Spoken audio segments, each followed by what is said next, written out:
Andrew Feinstein and Jürgen Grässlin. I don't really need to represent Andrew Feinstein, I'm probably today. To a lot of people in Germany, I wouldn't have to present Jürgen Grässlin either, but there are people from other places, so I will present. Jürgen Grässlin is probably one of the person, or even the person, at least from our own side, who knows epidemic best. And he knows best about weapons production and weapons export in Germany. I just released a book about 2 or 3 weeks ago, which I encourage you all to read. Ich filme nur die Einführung, dann kannst du ein bisschen rauszoomen. And I don't know how he's doing it. Besides his job, to perform all this tremendous work. If you go to the website, also if you go to Wikipedia site of Eglon Koch, you will even find his work there. I don't think they like it, but okay. In a sense, the two presenters today are on the floor. They do the same work, or very similar work, which you can tell by the similar which they have been published. It's just that Jürgen Grässlin does it on a German, on a national perspective, and Andrew Feinstein does very similar work on an international perspective. The idea was to bring these two names together. It's actually interesting that they've never met, and I had the feeling that they were very anxious to meet. So we are now witnessing this talk, and I wish you all a good workshop. We're getting this stuff.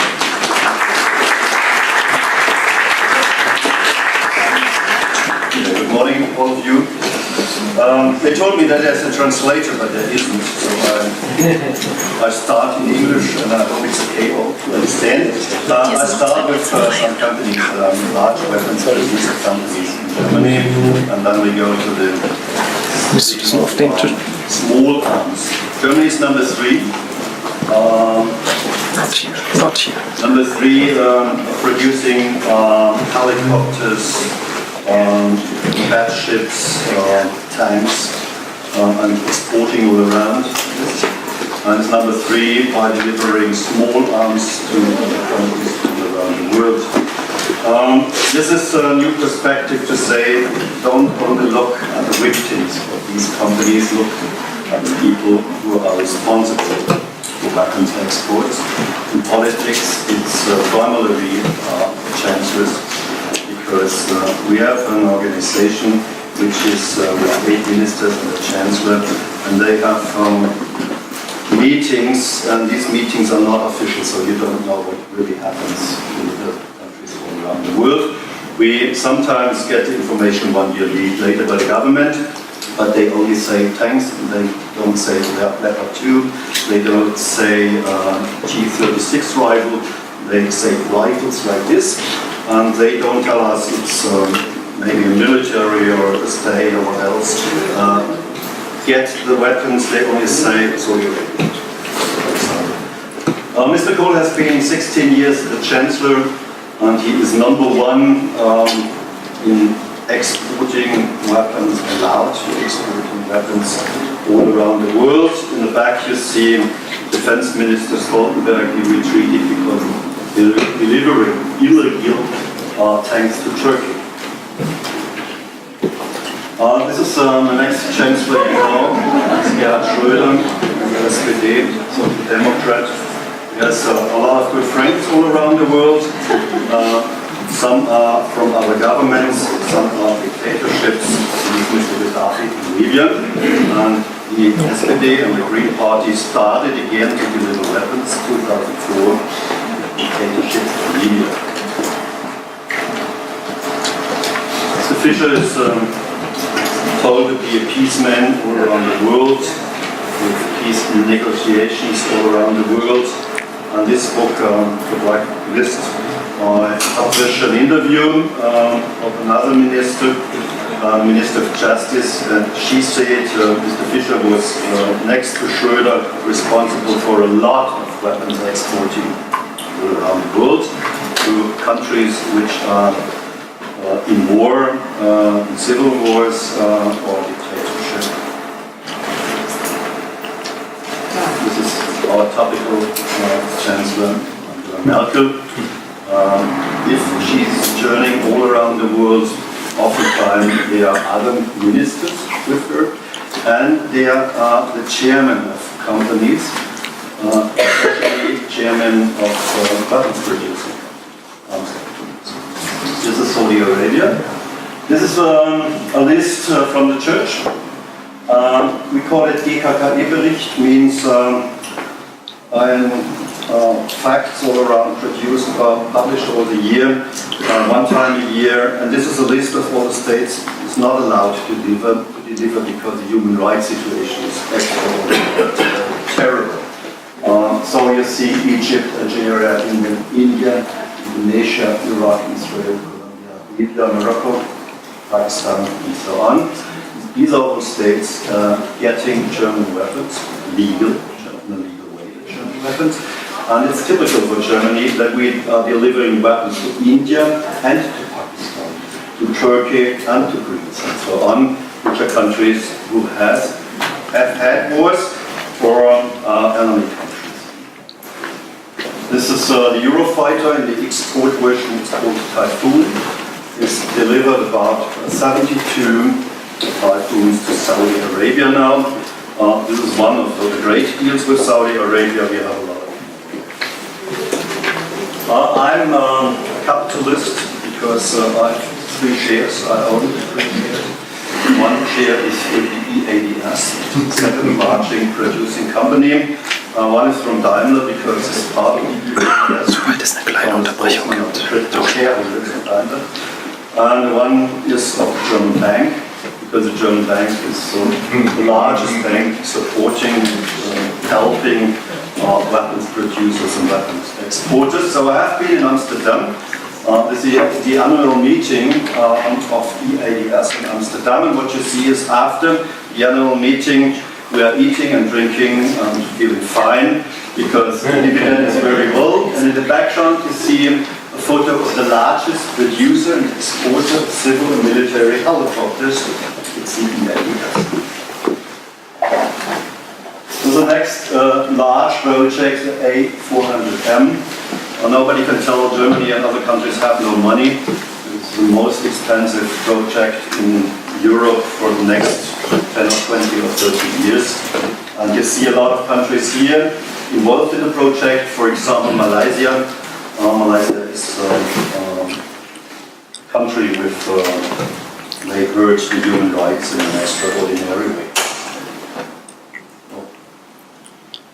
This is EADS is producing helicopters, is producing combat airplanes, is producing missiles, and these missiles are able to transport atomic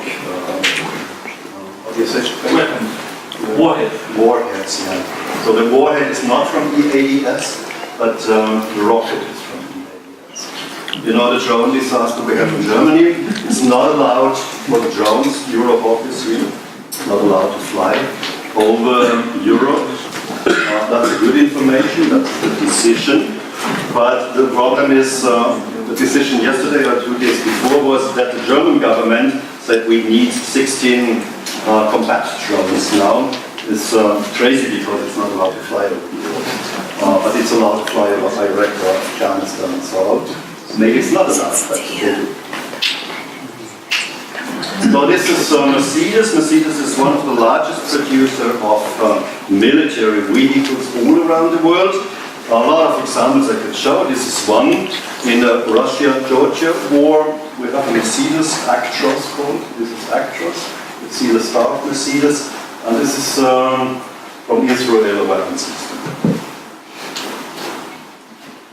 So this is not official page. Mercedes, what you see is that they are delivering military vehicles called over 150,000 to over 80 armies. You don't find it in the net.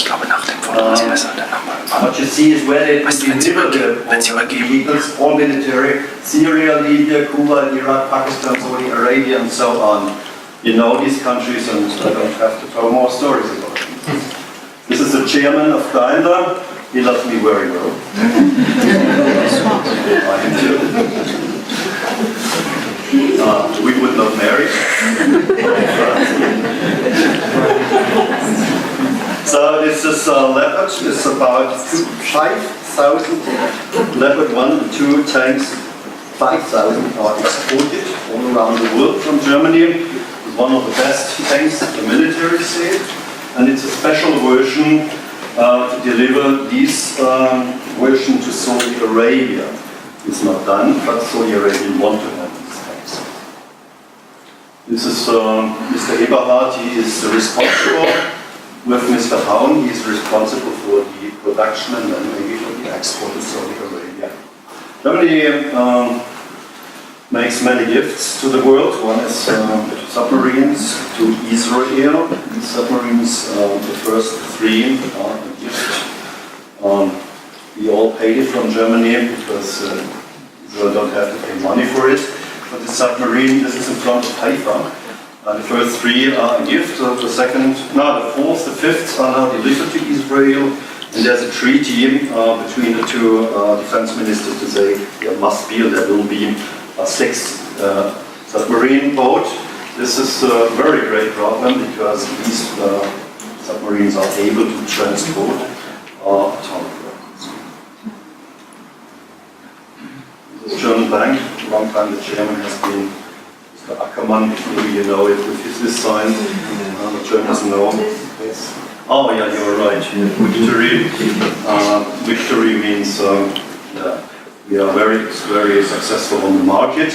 I researched with German Association Finance Group in Berlin that in 1 year German banks, especially that German bank and the Commerzbank, were supporting armaments industry in Germany with about 6 Ich zoome auch ab und zu mal ran zu ihm. Euros per Also, ja genau. Also dann fahre ich so ein bisschen durch. Now when I come into the small arms, I don't have to explain. Small arms is United Nations say is a weapon one person can carry. It's like revolvers, it's like machine guns, it's like G36 of H&K, for example. This the new weapon I will show you afterwards. This is only estimation. We are not sure about this counting. We are not able all around the world to say exact numbers how many rifles are all around the world. You see, number 1 is Kalashnikov, produced in Russia and in India and other more countries. You see, that's the estimation. We estimate it's about 70 million to 120 million Kalashnikov all around the world. If you go to Africa, I've been a lot of times there, you will see Kalashnikov is number 1, it's really number 1. But number 2 in Africa and all around the world altogether is the G3 family. They really say family to these weapons because we have small and larger and big weapons. It's all is our family. From H&K is estimated 15 to 20 million, and then the others are coming, that we'll see, from Israel, M16 from the United States, FNFL from Belgium, and so on. So what is typical if you go to the war countries, there's not an army having Kalashnikov and the other army has G3, for example. What you have is this army has Uzi, has M16, has G3, has so on. The other army has nearly the same. Yeah. So the weapons are circling around the world. We found G36 in the Libya war, but they are not longer time in Libya now. They are somewhere in Africa now because they are going from war to war and wandering from war to war. This is G3. Every soldier in Germany knows because 40 years it was a standard weapon for the German army. And there's a production all around the world. This is produced has been produced in Oberndorf. Now we have a new weapon. What we have is about 15 licensed production all around the world. I've been on many times in Africa, 1-2 times in Somalia. There's a mass grave. Tomorrow I'll show you some pictures more, but what I can tell to you is